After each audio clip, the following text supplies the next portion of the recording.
मेरा पहला सवाल मानव जायसवाल जी से। मानव जायसवाल जी, असल में अब सुप्रीम कोर्ट ने कह दिया है कि जो आप कर रहे थे शायद वो कहीं ना कहीं तुष्टिकरण था।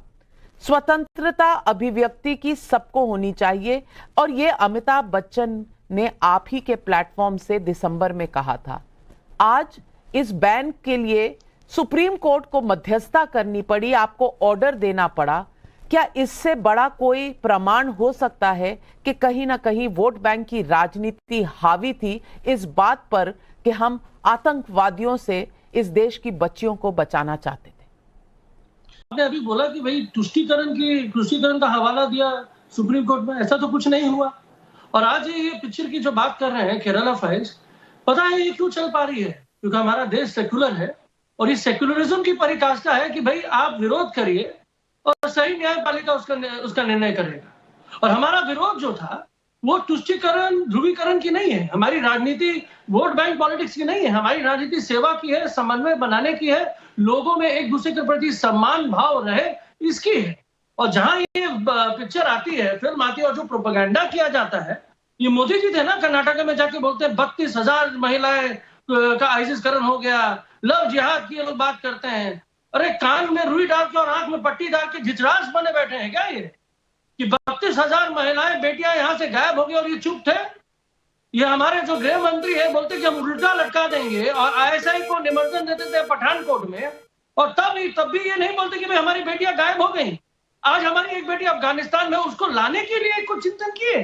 56 इंच का सीना है, अखंड भारत का सपना है, लेकिन हम एक बेटी को नहीं ला पा रहे हमारे देश में, और आप पिक्चर दिखा के प्रोपेगेंडा कर रहे हैं। और जो डिस्क्लेमर की बात है, यही तो सच्चाई है, यही तो हमारे देश की खूबसूरती है। सच्चाई बैन हटने पर आपको नहीं दिखी, बैन हटने पर आपको कोई हिपोक्रेसी नहीं दिखी, लेकिन सच्चाई आपको डिस्क्लेमर में जरूर दिख गई। देखिए, द केरला स्टोरी पर बंगाल में बैन लग गया, नाविका कुमार जी के ऊपर पहाड़ टूट गया। लेकिन जब परजानिया 2005 में रिलीज हुई और उसमें गुजरात में प्रतिबंध लग गया, तो नाविका कुमार जी नगाड़ा लेकर बजाने लगी खुशी से। अगर आपको विपुल शाह साहब की फिल्म से इतनी हमदर्दी है, तो राहुल ढोलकिया साहब की परदानिया से आपको नफरत क्यों थी? क्या वो सच पे आधारित नहीं थी? आप ही के एक ब्रदर यूनिट बीबीसी ने गुजरात के ऊपर एक डॉक्यूमेंट्री जारी की, उस पर देश पे बैन लग गया। क्या वो सच पे आधारित नहीं है? क्या अभिव्यक्ति की आज़ादी नहीं होना चाहिए? दूसरी बात, परदानिया पे बैन और केरला स्टोरी टैक्स फ्री। और तीसरी बहुत अहम बात बोलने जा रहा हूं, आपके हिसाब से और इस स्टोरी को जो फिल्म को बनाया है उनके हिसाब से और उनके चाहने वालों के हिसाब से, यह फिल्म सत्य घटना पे, सच्ची कहानी पे आधारित है। ये सच है, अभी आप बोल नहीं थी। 32,000 एफआईआर कहां है? 32,000 एफआईआर तो हुई होंगी ना भाई। 32,000 लड़कियां गायब हुई तो उनके माँ बाप ने एफआईआर दर्ज कराई होगी। वो 32,000 पासपोर्ट से गई होंगी ट्रैवल करके। वो 32,000 पासपोर्ट कहाँ हैं? उनकी किडनैपिंग हुई थी तो किडनैप का केस कहाँ है? गुमशुदा थी तो गुमशुदा का केस। 3200 दिखा दीजिए नाविका जी, आप तो चैनल चलाती हैं, आप तो मालिक है चैनल की, आप तो बहुत बड़े ओहदे पर हैं। आपके लिए तो 2 मिनट लगेगा, ये इधर फोन उधर फोन, ये थाना वो पुलिस, और खड़ाक से ये लीजिए 3200। 32,000 से जल्दी टाइम लग जाएगा। 3200 एफआईआर दिखाइए आप मुझे, और अगर आपने 3200 एफआईआर दिखा दी तो मैं आपको असली और ईमानदार पत्रकार एक्सेप्ट कर लूंगा, वरना मैं आपको एक प्रमोटर, फिल्म का एडवर्टाइजर और एक फिल्म का क्या बोलते हैं उसको, जैसे वो झंडू बाम का ऐड आता है, अमिताभ बच्चन ऐड करते हैं, जैसे वो क्या होता है, वो लाल तेल का ऐड आता है, अमिताभ बच्चन तेल बेचते हैं, वैसे ही मैं समझूंगा नाविका कुमार जी फिल्म बेच रही हैं। कहाँ है 32,000? असीम वकार साहब, आपका प्रहार मुझ पर जितनी जल्दी होता है उसके लिए मैं आपको मुबारकबाद देना चाहती हूं कि शायद आप मेरे शो पर इसीलिए आते हैं कि मुझे किसी ना किसी तरीके से कटघरे में खड़ा कर दें। तो आपका ये जो मेरी तरफ आदर सत्कार है, ये सर आंखों पर बहुत ही सत्कार के साथ मैं आपको लाई डिटेक्टर टेस्ट के घेरे में डाल रही हूं। और मैं आपको इतना बता दूं कि मैं किसी चैनल की मालकिन नहीं हूं, किसी चैनल के मेरी ओनरशिप नहीं है। मैं मजदूर हूं, सुबह से शाम तक डेली वेज की मजदूर हूं, काम करती हूं, तनख्वाह लेती हूं, घर जाती हूं, अपनी कमाई से अपना घर चलाती हूं। तो आप इस सख्ते में ना रहें कि मैं मालकिन हूं और यहां बैठकर मैं डिसाइड करती हूं, तय करती हूं। जो तय करता है वो सुप्रीम कोर्ट करता है। लेकिन लाई डिटेक्टर टेस्ट के घेरे में मैंने आपको क्यों डाला? क्योंकि मेरी रिसर्च टीम मुझे बता रही है कि कोई फॉर्मल बैन नहीं था गुजरात में परजानिया के ऊपर। यह है हकीकत, कोई भी फॉर्मल बैन नहीं था। लेकिन गुजरात में क्यों, कब, कैसे हुआ, इसकी जवाबदेही डॉक्टर सुधांशु त्रिवेदी करेंगे।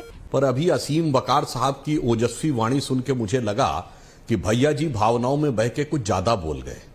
अब मैं आपको फैक्ट बताता हूं जनाब, ये कोई हवा में कही गई बात नहीं है। 9 दिसंबर 2009 को शाहीन जहां versus state of Kerala case में, जाइए डेट के साथ बोल रहा हूं, पॉइंट नंबर 16 के ऊपर केरला हाई कोर्ट ने वर्ड यूज किया है लव जिहाद और रोमियो जिहाद। किस आधार पे किया है? आपने कहा ना एफआईआर दिखाइए। केरल एसटीएफ ने 5000 केसों को स्टडी करके केरल के हाई कोर्ट में रिपोर्ट सबमिट की है और उसने कहा कि ये सामान्य प्यार मोहब्बत के मामले नहीं लगते।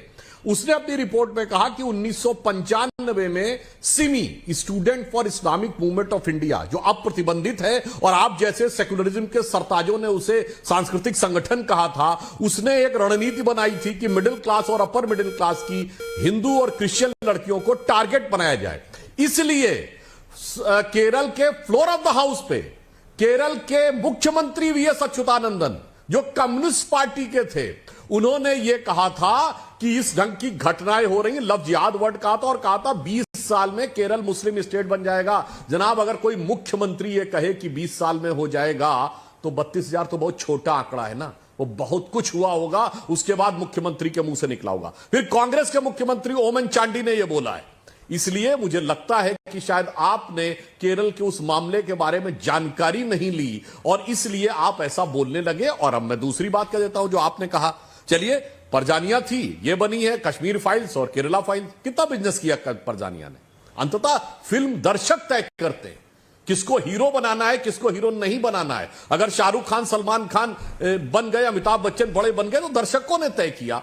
तो बताइए, दूसरा, आपने बीबीसी की डॉक्यूमेंट्री कहा। माने बीबीसी डॉक्यूमेंट्री है। डॉक्यूमेंट्री का मतलब होता है ये एक फैक्ट्स का डॉक्यूमेंटेशन। फिल्म का मतलब होता है चित्रण।